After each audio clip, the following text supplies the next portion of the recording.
Hey guys, this is Noel with Bishop 30 Solutions. Hey look, I'm really excited. This is going to be the first in a series of videos that we're going to do on church security. Today's video is going to be how do you create a security team.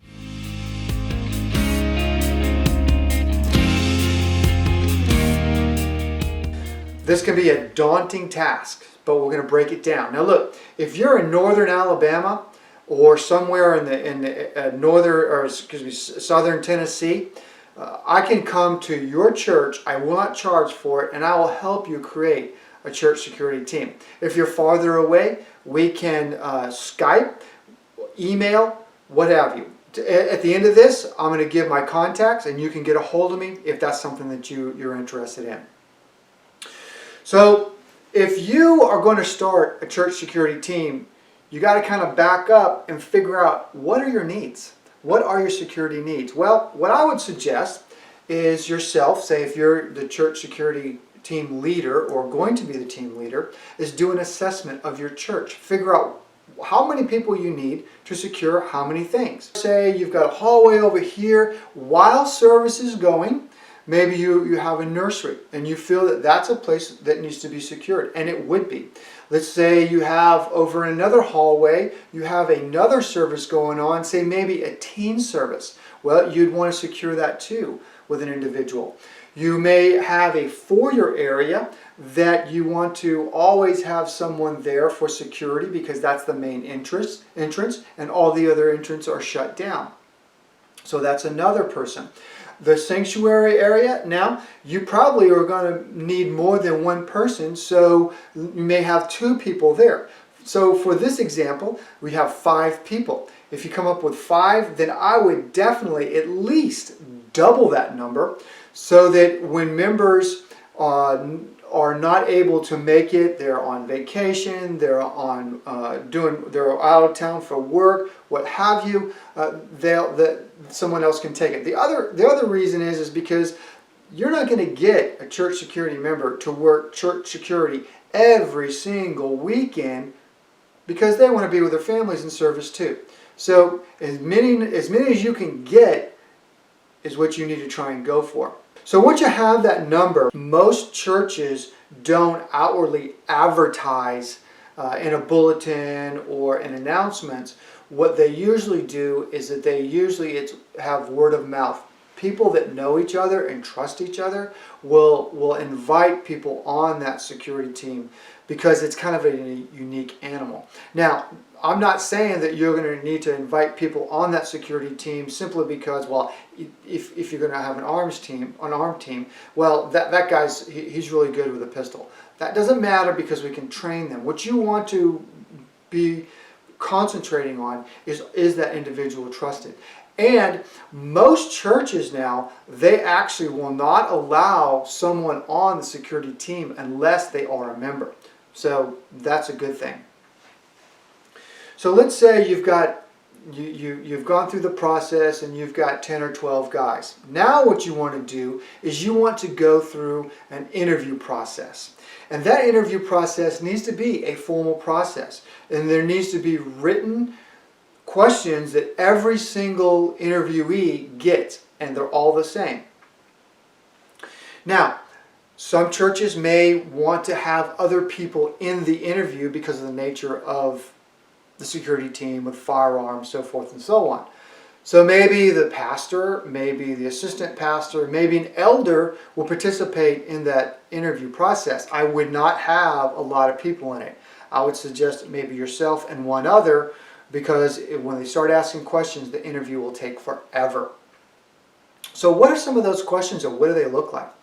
Well, we're here in Alabama.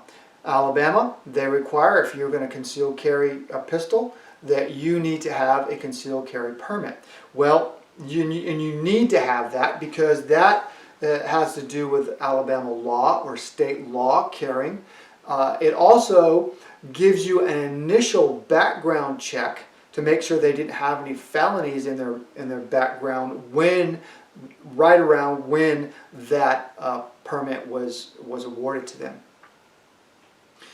Why do you want to be on the security team is the next one. If they say something like, well, I think it's my ministry, I want to protect the flock, it's a calling. Those are good responses.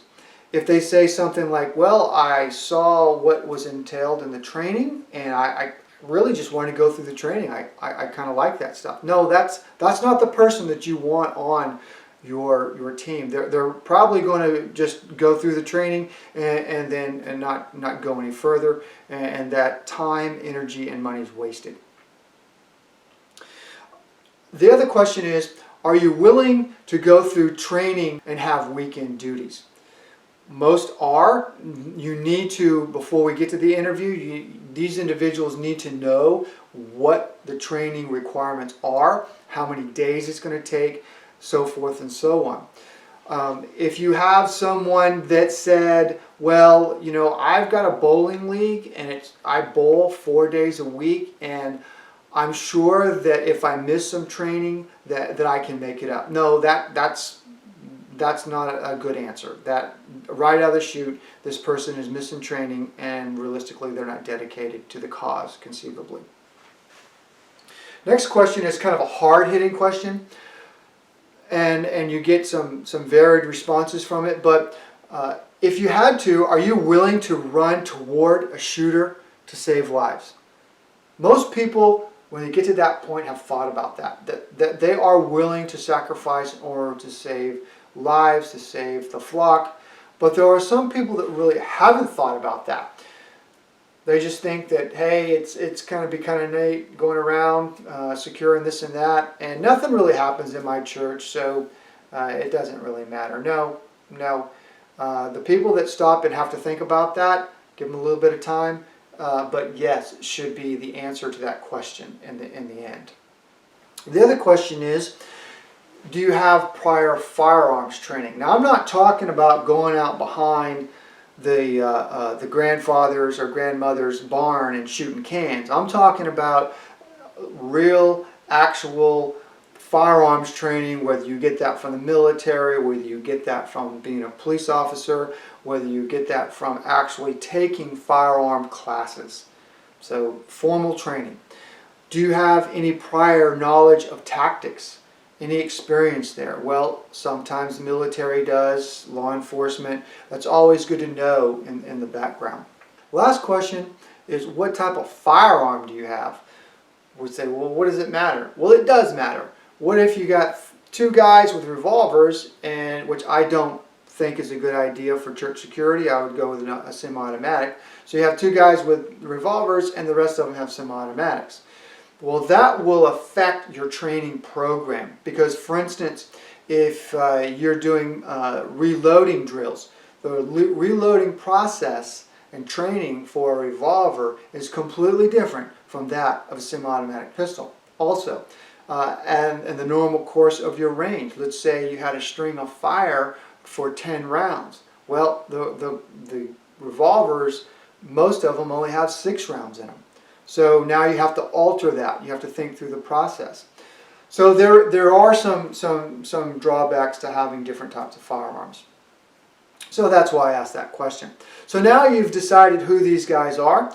You want to do a background check on them. Now most churches do background checks on their Sunday school teachers, some of their staff, anyone that's working around kids. And our church uses protectmyministry.com. Now I guess there's others out there. Protectmyministry.com you do pay for it, but those background checks are vital for a security team.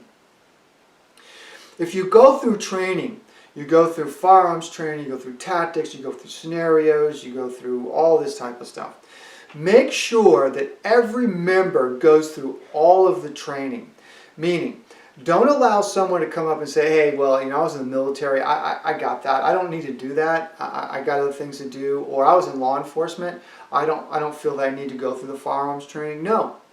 Everybody goes through the whole thing. If you get to the tactics and you get to scenarios, that's where team building takes place. And if those individuals don't participate in it, the team itself, the core of the team, is bonding. They're working together. They understand what others maybe have shortfalls, other people's strengths, And if those individuals that say, I don't want to do it, opt out, then they are not a part of that core team. So don't ever let anybody not participate in all the training. Guys, I hope this helps. If you want to get a hold of me, you can certainly call me. It's 256-513-2280. You can email me at bishop30solutions@aol.com. You can jump on our website to see what kind of training we have to offer.